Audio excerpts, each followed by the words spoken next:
வணக்கம் ஜோதிட நண்பர்களே. ஏற்கனவே ராசியை பற்றின முழு விவரங்களையும் பார்த்தாச்சு.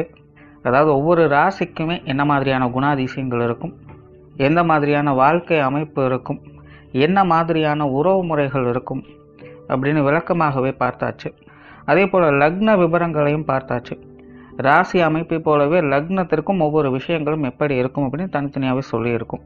பார்க்காதவங்க டிஸ்கிரிப்ஷனில் லிங்க் இருக்கும், செக் பண்ணி பாருங்கள். இனி ராசி மற்றும் லக்னம் இது ரெண்டும் சேர்ந்த அமைப்பு எப்படி இருக்கும் அப்படிங்கிறத பற்றி பார்க்க போகிறோம். ஒரு குறிப்பிட்ட லக்னம் மற்றும் ராசியாக ஒரு மனிதருக்கு அமைந்து வரும் பொழுது அவங்களுக்கு என்ன மாதிரியான விஷயங்கள் இருக்கும் அப்படிங்கிறத பற்றி சில விளக்கங்களை ஜோதிடத்தில் பொதுவாக சொல்ல முடியும். இனி அந்த விஷயங்களை பற்றி தொடர்ச்சியாக பார்க்கலாம். பதிவை பார்க்கறதுக்கு முன்னாடி ஒரு சில விஷயங்களை கவனத்தில் வச்சுக்கோங்க. எப்பவும் சொல்லக்கூடிய விஷயங்கள் தான் இங்கு சொல்லக்கூடிய விஷயங்கள் முழுமையாக உங்களுக்கு பொருந்தணுங்கிற அவசியம் கிடையாது. ஏன்னா ஒரு மனிதனை பற்றி அவங்களுடைய சுய ஜாதகம் மட்டும்தான் முழுமையான விஷயங்களை சொல்ல முடியும். மற்ற விஷயங்கள் எல்லாமே ஒரு பொதுவான அமைப்பு கொண்டது தான். இங்கு சொல்லக்கூடிய விஷயங்களை நீங்கள் கிராஸ் பண்ணி வருவீங்க. உங்களுடைய வாழ்க்கையில் சில அனுபவங்களாகவும் உணர்வுபூர்வமான விஷயங்களாகவும் பெற முடியும். அதே போல் ராசி முக்கியமாக இல்லை லக்னம் முக்கியமாக அப்படின்னாலும் குழப்பிக்க வேண்டாம். ராசி லக்னம் அப்படிங்கிறதெல்லாம் பார்த்திங்கன்னா ஒரு சில ஐடென்டிட்டி மட்டும்தான். ஜோதிட பலன்கள் எடுக்கிறதுக்காக பொதுவாக தெரிஞ்சிக்க வேண்டிய சில விஷயங்கள் அவ்வளோதான். மற்றபடி 9 கிரகங்கள் 12 கட்டம் 27 நட்சத்திரங்கள் கொண்ட ஒரு அமைப்பு தான் நமக்கு முழுமையாக முக்கியம். அதுதான் ஒவ்வொரு செகண்டும் நமக்கு தேவையான எல்லா விஷயங்களையும் தீர்மானிக்கிறது. அதனால் ராசி முக்கியமாக இல்லை லக்னம் முக்கியமாக அப்படின்னாலும் குழப்பிக்காதீங்க. நம்ம யாருன்னு கேட்டால் நம்மளுடைய பேரை எப்படி ஒரு அடையாளமாக சொல்கிறோமோ அந்த மாதிரி தான் நம்மளுடைய சுய ஜாதகத்திற்கு அடையாளமாக இந்த ராசியும் லக்னமும் அமைந்து வருது. மற்றபடி இங்கே எல்லாமே முக்கியம் அப்படிங்கிறத மனசில் வச்சுக்கோங்க.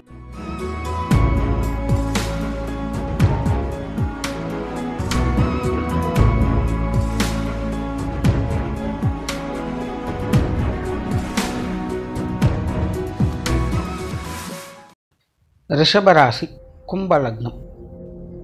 இந்த ரிஷபராசி கும்ப லக்னத்தில் பிறந்தவர்களை சுகப்பிரியர்கள் மற்றும் சாதுரியமாக செயல்படக்கூடியவர்கள் அப்படின்னு சொல்லலாம். அதாவது இவங்களை பொறுத்த வரைக்கும் இவங்களுடைய அதிகபட்சமான எதிர்பார்ப்பு என்ன அப்படின்னு பார்த்தீங்கன்னா, இது வேணும் அது வேணும், அப்படி இருக்கணும் இப்படி இருக்கணுங்கிறதெல்லாம் கிடையாது. எப்படி இருந்தாலும் சரி, அமைதியாக நிம்மதியாக சந்தோஷமாக காலத்தை கழிக்கணுங்கிறது தான். எந்த இடத்துல எப்படி இருந்தாலும் அந்த இடத்துக்கு தகுந்த மாதிரி சௌகரியமாக இருக்கணும் அப்படின்னா இவங்க அதிகமாக ஆசைப்படுவாங்க. இன்னும் கொஞ்சம் அடிஷ்னலாக சில வார்த்தைகளை சொல்லணும்னா, குடும்ப வாழ்க்கையில் சௌகரியமாக இருக்கணும்னு எதிர்பார்ப்பார். நல்ல சொத்து சுகங்களோட, நல்ல வாழ்க்கை துணை, குழந்தைகளோட, குடும்ப பந்த பாசங்களோடு, நல்ல வசதி வாய்ப்புகளோடு வாழ்க்கையை யதார்த்தமாக நிம்மதியாக வாழணும் அப்படிங்கிற ஆசை உணர்வுகள் கொண்டவங்களாக இருப்பாங்க. உண்மையிலே சுய ஜாதக ரீதியாக சுப கிரகங்களுடைய அனுகிரகம் இருந்தது அப்படின்னா இந்த மாதிரியான வாழ்க்கை நிலையை இவங்க கண்டிப்பாக எட்டி பிடிச்சிடுவாங்க. அதை எட்டி பிடிக்கிறது மட்டுமல்ல, அதை தம்பட்டம் அடிக்கவும் செய்வாங்க. அதாவது இயற்கையாகவே இவங்ககிட்ட ஒரு குணமும் இருக்குது. இவங்க ரொம்பவுமே எக்ஸ்ப்ரெசிவ். நல்லதோ கெட்டதோ முகத்துக்கு முன்னாடி ரொம்பவுமே ஸ்ட்ரைஃபாவோட பேசிடுவாங்க. அதே போல் எல்லா விஷயங்கள்லையுமே தன்னுடைய நிலையை உயர்த்தி காட்டணும் அப்படிங்கிற நோக்கத்தோடு சில விஷயங்கள் காரியங்கள் அவங்க எப்போவுமே ஈடுபட்டுக்கிட்டு இருப்பாங்க.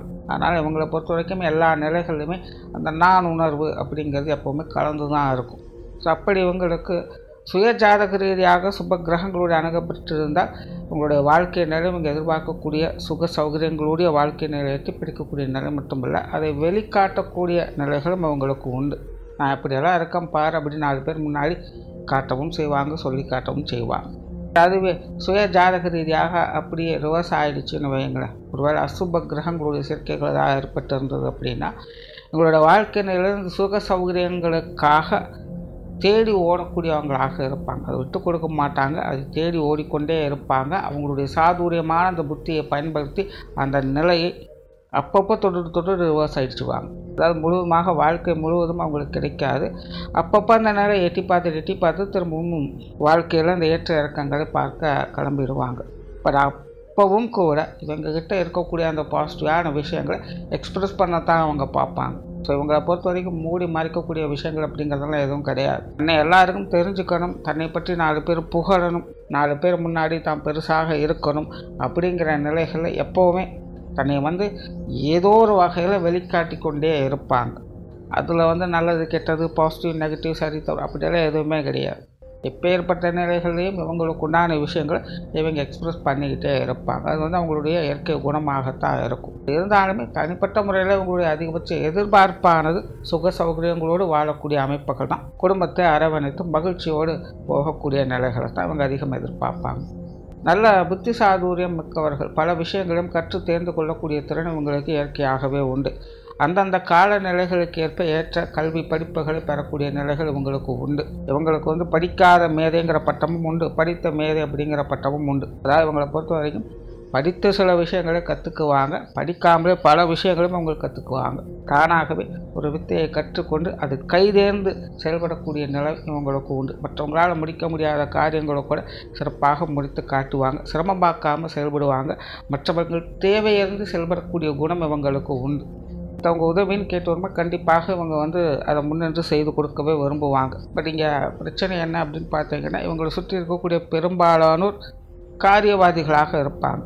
தேவைக்கு இவங்களை அணுகி வருவாங்க, அவங்க தேவை முடிஞ்சதுன்னா அவங்க பாட்டுக்கு போயிடுவாங்க.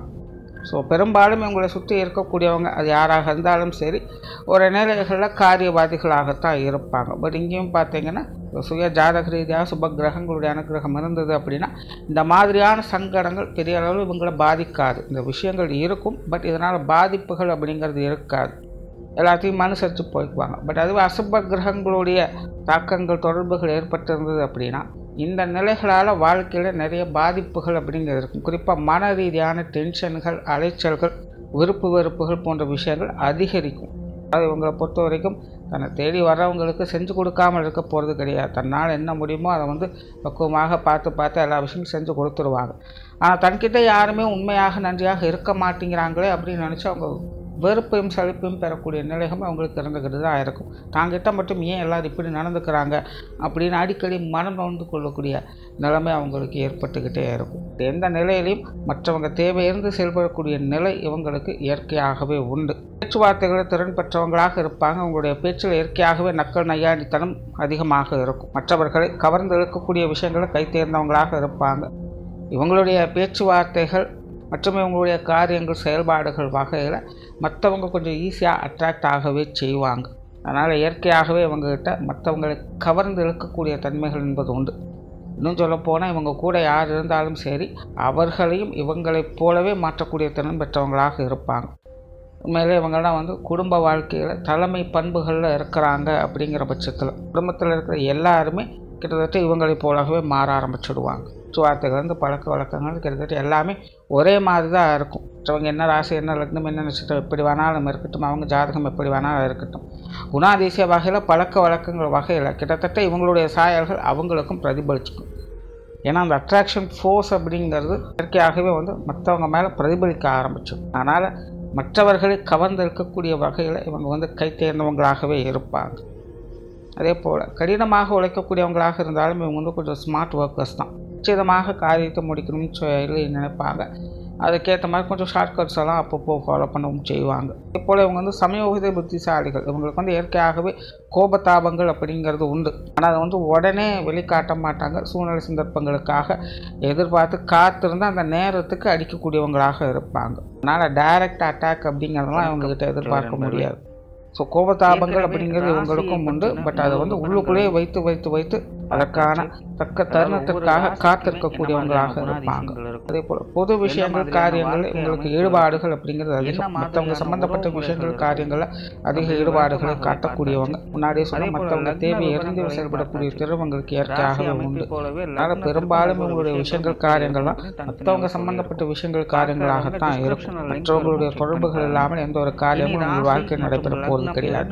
அது என்னன்னா இவங்களுக்கும் மற்றவங்களுக்கும் எப்பவும் ஒரு கான்ட்ரவர்சியான நிலைகள் அப்படிங்கிறது அப்படி தான் இருக்கும். எதையும் எடுத்தவங்க ஒருத்தோடு முடிக்க முடியாது. என்னதான் அவங்ககிட்ட வந்து அட்ராக்ஷன் பவர் இருந்தாலும் கூட முகத்துக்கு முன்னாடி சிரித்து கொண்டு முதுகுக்கு பின்னாடி பழிக்கக்கூடிய நபர்கள் இவங்ககிட்ட அதிகமாக இருப்பாங்க. பெரும்பாலும் இவங்ககிட்ட பறிஞ்சு போகக்கூடிய விஷயங்கள்லாம் இவங்களுக்கு முன்னாடி தான் இருக்குமே தவிர இவங்களுக்கு பின்னாடி வந்து அப்படியே ஆப்போசிட்டாக ரியாக்ட் பண்ண ஆரம்பிச்சிடுவாங்க. அதனால் இயற்கையாகவே இவங்களுக்கு வந்து இந்த வெளி மனிதர்கள் வெளி விஷயங்கள் காரியங்கள் அப்படின்னு வரும்போது நிறைய கருத்து வேற்றுமைகள் மற்றவங்க வகைகள் அதிகமாக வந்து போய்கிட்டு இருக்கும். எப்பவுமே அந்த உடன்பட்ட நிலைகளில் செயல்படவே முடியாது. ஆனாலும் அதை தொடர்ந்து சமாளித்து கொண்டு காரியங்கள் ஈடுபட்டு கொண்டே இருப்பாங்க. ஆன்மீக ரீதியான விஷயங்கள் இவங்களுக்கு அளவான ஈடுபாடுகள் இருக்கும். பெரும்பாலும் இவங்க வந்து முழுமையான ஆத்திகர்களும் கிடையாது, முழுமையான நாத்திகர்களும் கிடையாது. எந்த நிலைகளுக்குமே மாறி மாறி இவங்க செயல்பட்டு இருப்பாங்க. இதே போல பிரயாணம் சார்ந்த விஷயங்கள் விருப்பமுடையவங்க அவங்களோட வாழ்க்கையில நிறைய பிரயாணங்கள் இருக்கும். இதே போல பிரயாணங்கள் வகையில் அலைச்சல்கள் அதிகமாக இருக்கும். நார்மலாக வந்து பிரயாணத்துல விருப்பம் காட்டக்கூடியவங்க அல்ல, பட் பிரயாணங்களில் ஈடுபாடுகள் காட்டக்கூடியவங்க. ஜென்ரலாகவே உங்களுக்கு வந்து வெளியிடங்களுக்கு போயிட்டு வந்தாலே கொஞ்சம் ரெஸ்ட்லெஸ்ஸாக ஃபீல் பண்ணவே செய்வாங்க. குடும்ப விஷயங்கள் காரியங்கள் பெரும்பாலுமே கொஞ்சம் சாதகமான நிலைகள் தான் இருக்கும். அவங்க வந்து குடும்ப பிரியர்கள் அப்படின்னாலும் சொல்ல முடியாது. ஆனால் நார்மலாக ரிஷபராசி அப்படின்னு எடுத்துட்டா குடும்ப வாழ்க்கையில் மேலே உங்களுக்கு எப்பவுமே ஒரு அலாதியான பிரியம் அப்படிங்கிறது இருக்கத்தான் செய்யும். பட் இந்த ரிஷபராசி கும்ப லக்னம் அப்படின்னு வரும்போது இது வந்து குடும்ப பிரியர் அப்படின்னு சொல்ல முடியாது, சுகப்பிரியர்கள். எந்த ஒரு விஷயமாக இருந்தாலும் அதில் இருக்கக்கூடிய சுகங்களை அனுபவிக்கக்கூடிய நிலைகள் அவங்களுக்கு தேவைப்படும். அப்படி குடும்ப வாழ்க்கையில் இருக்கக்கூடிய அந்த சுகங்களை நல்ல அனுபவங்களை பெறணுங்கிற ஆசைகளில் இந்த குடும்ப வாழ்க்கையில் அவங்க ஈடுபடுவாங்க. மற்றபடி என்ன நடந்தாலும் எனக்கு குடும்பம் தான் முக்கியம், எப்பேற்பட்ட சூழ்நிலை என் குடும்பத்தை நான் தலைமையில் தூக்கி சுமப்பேன் அப்படிங்கிற நிலைகள்லாம் இவங்ககிட்ட எதிர்பார்க்க முடியாது. குடும்ப வாழ்க்கையில் ஈடுபாடுகள் இருக்கும். சுக சௌகரியங்கள் எந்த அளவுக்கு கிடைக்குதோ அந்த அளவுக்கு குடும்ப வாழ்க்கையில் அவங்க நன்மதிப்புகளும் அவங்களோட ஆதரவுகளும் தொடர்ந்து கொடுத்துக்கிட்டு இருப்பாங்க. குடும்ப உறவுகள் வகையிலும் கிட்டத்தட்ட அப்படி தான். எந்த அளவுக்கு குடும்ப உறவுகள் கம்ஃபர்ட்டாக இருக்காங்களோ அந்த அளவுக்கு இவங்களும் குடும்ப உறவுகள் கம்ஃபர்ட்டாக இருப்பாங்க. எல்லாமே இந்த கிவ் அண்ட் டேக் பாலிசி மாதிரி தான். நீங்கள் எப்படி இருக்கீங்களோ அதே மாதிரி நானும் இருப்பேன் அப்படிங்கிற நிலைகள் தான். பட் இவங்ககிட்ட ஒரு நல்ல குணம் என்னன்னா, ஒன்ஸ் அதை அக்செப்ட் பண்ணிட்டாங்கன்னா அதுலேருந்து பின்வாங்க மாட்டாங்க. இது வந்து என்னுடையது, இந்த உறவு என்னுடையது, எனக்கானது அப்படின்னு அவங்க ஃபீல் பண்ணிட்டாங்க அப்படின்னா எந்த நிலையிலும் அந்த இடத்துலேருந்து பின்வாங்கவே மாட்டாங்க. ஸோ அப்படி இந்த குடும்ப விஷயங்கள் காரியங்கள் ஒரு தனி ஈடுபாடுகளும் விடாப்பிடியான தன்மையும் அவங்க காட்டக்கூடியவங்களாக இருப்பாங்க. பெற்றோர்கள் சார்ந்த விஷயங்கள் பெரும்பாலும் உங்களுக்கு கொஞ்சம் சாதகமாக தான் இருக்கும். நார்மலாகவே உங்களுக்கு பெற்றோர்கள் மேலே ஒரு அளவு கடந்த பாசம் பிரியம் அப்படிங்கிறது இருக்கத்தான் செய்யும். பெற்றோர்கள் அரவணைப்பில் இருக்கவும் செய்வாங்க, அவங்களுடைய அரவணைப்பும் பெறவும் செய்வாங்க. இப்போ அவங்களுக்கு வந்து அம்மா சென்டிமெண்ட் அதிகம். இப்போ தான் ஆணாக இருந்தாலும் சரி பெண்ணாக இருந்தாலும் சரி பெரும்பாலும் இவங்க வந்து அம்மா பிள்ளையாக தான் இருப்பாங்க. அதே நேரம் பெற்றோர்கள் வகையில் இந்த கான்ட்ரவர்சியான நிலைகள் அப்படிங்க தவிர்க்கவே முடியாது. வீண் விவாதங்கள், அந்த ஏற்று மாற்று கருத்துக்கள், ஏற்ற இறக்கங்கள் அப்படிங்கிறதெல்லாம் தவிர்க்க முடியாது. அது இருந்து கொண்டு தான் இருக்கும். வீட்டுக்கு வீடு வாசப்படிங்கிற நிலைகள் அவங்க பார்த்துக்கிட்டு தான் இருப்பாங்க. இருந்த போதிலும் இவங்களுக்கு அதிகப்படியான சுக துக்கங்களை பெறக்கூடிய அமைப்புகள் இவங்களுக்கு அவங்க வகையில் தான் இருந்தது. ஸோ எக்காரணம் கொண்டும் இப்பேற்பட்ட சூழ்நிலைகள் இவங்களை விட்டு கொடுக்காதவர்களாகவே அவங்க இருந்துக்கிட்டு வருவாங்க. இவங்களுடைய தாயாருடைய குண அமைப்பும் இவங்களுடைய குண அமைப்பும் கிட்டத்தட்ட ஒரே மாதிரி தான் இருக்கும். நிறைய விஷயங்கள் இவங்க ரெண்டு பேரும் ஒத்து போகக்கூடிய நிலைகளையும் பெற்றிருப்பாங்க. தந்தை வந்து இதில் வந்து கொஞ்சம் ஆப்போசிட், பட் இருந்தாலுமே பெற்றோர்களுக்கு முன்னுரிமை கொடுத்து இருக்கிறதுனால அவங்களையும் அவ்வளோ சீக்கிரம் விட்டு கொடுக்க மாட்டாங்க. இயல்பாகவே இவங்களுடைய பெற்றோர்கள் தாயாக இருந்தாலும் சரி தந்தையாக இருந்தாலும் சரி கொஞ்சம் ஜாலியான ஜோவியலான டைப் தான். கலைக்காவியங்கள் ஈடுபாடுகள் இருக்கும், பொழுதுபோக்கு விஷயங்கள் ஈடுபாடுகள் காட்டுவாங்க. கூட்டத்தோடு வாழக்கூடிய அமைப்புகள், உற்றார் உறவினர்கள் நண்பர்கள் என எப்போவுமே ஒரு ஜனக்கூட்டத்தோடு கலகலப்பாக போகக்கூடிய விஷயங்கள் அதிக விருப்பம் பெற்றவங்களாகவே இவங்களுடைய பெற்றோர்கள் இருந்து வருவாங்க. இதுதான் உடன்பிறப்புகள் சார்ந்த விஷயங்கள். பெரும்பாலும் இவங்களுக்கு உடன்பிறப்புகள் அப்படிங்கிறது கொஞ்சம் பட்டுப்படாமல் தான் இருக்கும். குணாதிசய வகையிலேயே நிறைய வேற்றுமைகள் அப்படிங்கிறது இருக்கும். இன்னும் சொல்லப்போனால் இவங்களுக்கு மூத்த உடன்பிறப்புகளை ஒரு வகையில் அனுசரித்து போய்க்கலாம். ஒரே உடன்பிறப்புகள் அப்படின்னா காரசாரமான சமாச்சாரங்கள், பிடிவாதம் போன்ற விஷயங்கள் அதிகமாக இருக்கும். இவங்களுக்கு முரண்பட்ட கருத்துக்கள் அதிகமாகவே இருக்கும். இயற்கையாகவே வந்து இவங்களுக்கு உடன்பிறப்புகள் வகையில் குணாதிசய பேதங்கள், கருத்து வேற்றுமைகள் அப்படிங்கிறது அதிகமாக இருக்கும். இந்த விஷயங்களை இவங்க எந்த அளவுக்கு அட்ஜஸ்ட் பண்ணி போகிறாங்களோ அந்த அளவுக்கு உடன்பிறப்புகள் வகையில் சகாயங்களை எதிர்பார்க்கலாம். இப்போ ஜென்ரலாக ராசி லக்ன அடிப்படையில் உடன்பிறப்புகள் சம்பந்தப்பட்ட விஷயங்கள் எப்போவுமே கொஞ்சம் பட்டும் பராமலும் தான் இருக்கும். அடுத்ததாக திருமண வாழ்க்கை, கணவன் மனைவி உறவுகள்னு வரும்பொழுது இது உங்களுக்கு கொஞ்சம் சகாய அமைப்புகள் அப்படின்னு சொல்லலாம். அதாவது இவங்களுடைய திருமண வாழ்க்கையானது எப்போவுமே பரபரப்பாக போய்கிட்டே இருக்கும். சும்மா இருக்கிறது அப்படிங்கிறதே கிடையாது. ஏதோ ஒன்று செஞ்சுக்கிட்டே இருப்பாங்க. அடுத்தது என்ன செய்யணும், அடுத்தது அதை பண்ணலாமா, இது பண்ணலாமா, இங்கே போகலாமா, அங்கே போகலாமான்னு இந்த நிமிஷத்துக்கு வாழுங்க அப்படின்னு சொன்னால் அடுத்த நாளைக்கு என்ன பண்ணணுங்கிறது தான் அவங்க யோசிச்சுக்கிட்டு இருப்பாங்க. இப்போ நம்மளுக்கு திருமண வாழ்க்கை அப்படிங்கிறது எப்போவுமே பரபரப்பாகவே போய்கிட்டு இருக்கும். அதே போல் உங்களுக்கு அமையக்கூடிய வாழ்க்கை துணையும் அப்படி தான். எப்போவுமே அவங்களுடைய காரியங்களை கருத்தாக இருப்பாங்க. நல்ல வேலைப்பாடு திறனுடையவங்களாக இருப்பாங்க. இவங்களுடைய விஷயங்கள் காரியங்களுக்கு ஒத்து வருவாங்க. கிளியராக புரிஞ்சுங்க, விஷயங்கள் காரியங்களுக்கு ஒத்து வருவாங்க. பட் குணாதிசய பேதங்கள் அதிகமாக இருக்கும். கண்டிப்பாக இவங்க லெஃப்ட்டுனா அவங்க ரைட்டுங்குவாங்க, இவங்க சரின்னா அவங்க தவறுங்குவாங்க. இந்த குணாதிசய பேதங்கள் தவிர்க்கவே முடியாது. ஏன்னா ஜென்ரலாகவே இந்த ரிஷபராசி கும்ப லக்னம் அப்படின்னு வந்துட்டாலே இந்த கான்ட்ரவர்ஷியலான விஷயங்கள் எல்லாத்துக்கிட்டையுமே பிரதிபலிச்சுக்கிட்டு தான் இருக்கும். அதை தவிர்க்கவே முடியாது. பட் அதை பீட் பண்ணி அவங்க ஓவர் கம் பண்ணி வந்துக்கிட்டே தான் இருப்பாங்க. ஸோ அப்படி தான் உங்களுடைய திருமண வாழ்க்கையும் கணவன் மனைவி உறவுகள் குணாதிசய பேதங்கள் அதிகமாக இருக்கும். கரைக்கு அக்கறை பச்சை அப்படிங்கிற நிலைமைகள் தான் இருந்துக்கிட்டு இருக்கும்.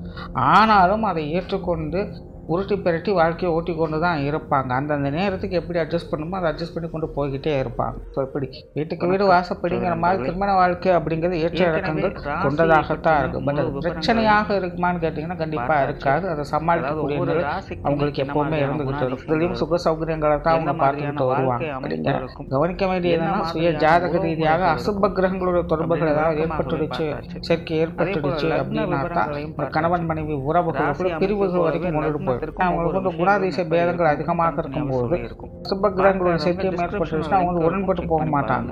அதாவது இவங்க சரின்னா அவங்க ஒத்துக்க மாட்டாங்க, இல்லை அவங்க சரின்னா இவங்க ஒத்துக்க மாட்டாங்க. மாறி மாறி வாழ்க்கையில் காலமானது போய்கிட்டே இருக்கும். அதனால கணவன் மனைவி உறவுகளுக்கு இந்த பட்டும் படாமல் தொட்டும் தொடாமல் இருக்கக்கூடிய விஷயங்கள் அவங்களுக்கு அதிகமாகவே இருக்கு. பட் இது சுய ஜாதக ரீதியாக அசுப கிரகங்களோட தொடர்புக்கு இருந்தால் மட்டும்தான், மற்றபடி இது அஃபெக்ட் ஆகுவதில்லை. அதே போல இந்த காதல் சம்பந்தப்பட்ட விஷயங்கள், காதல் திருமணங்கள் இதெல்லாமே உங்களுக்கு ஓரளவுக்கு கை கூடும். அந்த மாதிரியான விஷயங்களும் உங்களுக்கு விருப்பம் இருக்கும்னு சொல்றதுக்கு இல்லை. பட் ஓரளவுக்கு அப்பப்போ உங்களுடைய பிரியத்தையும் அபிப்பிராயத்தையும் வெளிக்காட்டுவாங்க. பெரும்பாலும் பார்த்தீங்கன்னா திருமணத்துக்கு பிறகு வரக்கூடிய காதல் இவங்களுக்கு சாதகமாக இருக்கு. குழந்தைகள் சம்பந்தப்பட்ட விஷயங்கள் இது ஒரு அளவான அமைப்புகள் தான். வேறாக சொல்லலாம் கடமையற்றி பலனை எதிர்பாராதுங்கிறது தான். குடும்ப ரீதியாக குழந்தைகள் சம்பந்தப்பட்ட விஷயங்கள் அந்தந்த வயதுக்குட்பட்ட ஆசாபாசங்களையும் அனுபவங்களையும் பெறக்கூடிய நிலைகள் என்பது உண்டு.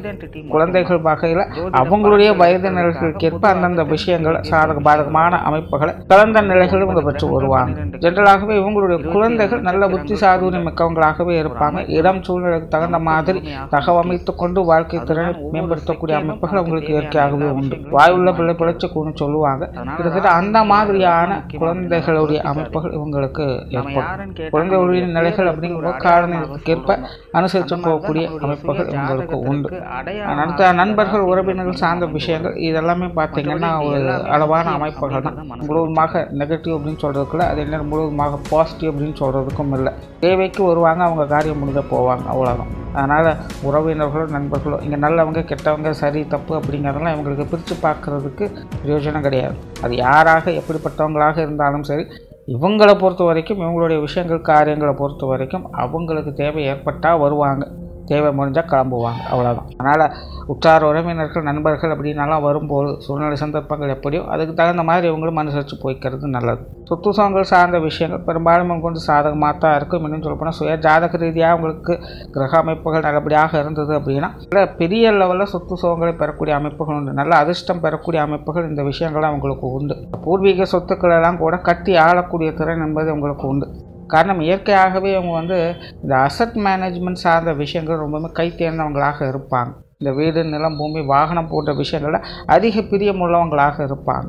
இது சார்ந்த விஷயங்களில் உங்களுக்கு எக்ஸ்பெக்டேஷனும் அதிகம். நல்ல பெரிய லெவலில் இருக்கணும் அப்படின்னு இயற்கையாகவே ஆசைப்படுவாங்க. ஸோ சுய ஜாதக ரீதியாக நல்ல கிரக அமைப்புகளோட நிலை ஏற்பட்டுடுச்சு அப்படின்னா இந்த விஷயங்களில் மற்றவங்க பொறாமைப்படக்கூடிய வகையில் சுக சௌகரியங்கள் பெறக்கூடிய அமைப்புகள் உங்களுக்கு உண்டு. ஒருவேளை அசுப கிரகங்களோட தொடர்புகள் இருந்ததுன்னா முன்னாடி சொன்ன மாதிரி அந்த மாதிரியான விஷயங்களுக்காக கடினமாக முயற்சி செய்வாங்க. அது உங்களுக்கு கிடைக்கவும் செய்யும். இருந்தாலும் அதில் ஏதோ ஒன்று தொடச்சுக்கணும், பிரச்சனைகளும் உடனே இருந்துக்கிட்டு தான் இருக்கும். அதாவது அவங்க கைக்கு கிடைக்கும், அவங்க தேவைக்கேற்ப அந்தந்த கால நேரத்துக்கு ஏற்ப அவங்களுடைய தேவைகள் இந்த சொத்து சுகங்கள் விஷயங்களை பூர்த்தியாக செஞ்சிடும். பட் ஏதோ ஒன்று இயக்க வைக்கிற மாதிரி சின்ன சின்ன குறைகளையும் அது கொடுத்துக்கிட்டு தான் இருக்கும். அட்ஜஸ்ட் பண்ணி போயிட்டே இருக்க வேண்டியதாக இருக்கும். அடுத்த தொழில் வேலை உத்தியோகம் சார்ந்த விஷயங்கள் இது பெரும்பாலும் இவங்க கொஞ்சம் சாதகமாக தான் இருக்குது. ஆரம்பத்திலேயே சொன்னேன், இவங்க மற்றவங்க தேவையிருந்து செயல்படக்கூடிய விஷயங்களை திறன் பெற்றவங்களாக இருப்பாங்க. ஸோ இந்த கஸ்டமர் சர்வீஸ் ஓரியன்டான விஷயங்கள் இல்லை இந்த பார்ட்னர்ஷிப் சம்மந்தப்பட்ட விஷயங்கள்லாம் இவங்களுக்கு ரொம்பவுமே சிறப்பாக அமையும். மற்றவங்களால் முடியாத விஷயங்களை கூட இவங்க முயற்சி பண்ணி முடித்து காட்டக்கூடிய திறன் என்பது இருக்கும். ஸோ அதனால் மற்றவங்க தேடி வரக்கூடிய அமைப்புகள் உங்களுக்கு இயற்கையாகவே உண்டு. அதனால் தொழில், வேலை, உத்தியோகம் சார்ந்த விஷயங்கள் என்ற கை தேர்ந்தவங்களாக இருப்பாங்க. வெளியூர், வெளிநாடு சம்மந்தப்பட்ட விஷயங்களுமே உங்களுக்கு சாதகமாகவே இருக்கும். ஓவராலாக இந்த ரிஷபராசி கும்ப லக்னத்தில் பிறக்கக்கூடியவங்க சுருக்கமாக ஒரே வரையில் சொல்லணும்னா சாதுரியமான சுகப்பிரியர்கள். சுய ஜாதகம் நல்லபடியாக அமைஞ்சதுன்னா சுகத்தை அனுபவிப்பாங்க. அப்படி இல்லாத பட்சத்தில் வாழ்க்கை முழுவதும் அதை தேடி ஓடிக்கொண்டே இருப்பாங்க. நன்றி, வணக்கம், வாழ்க வளமுடன்.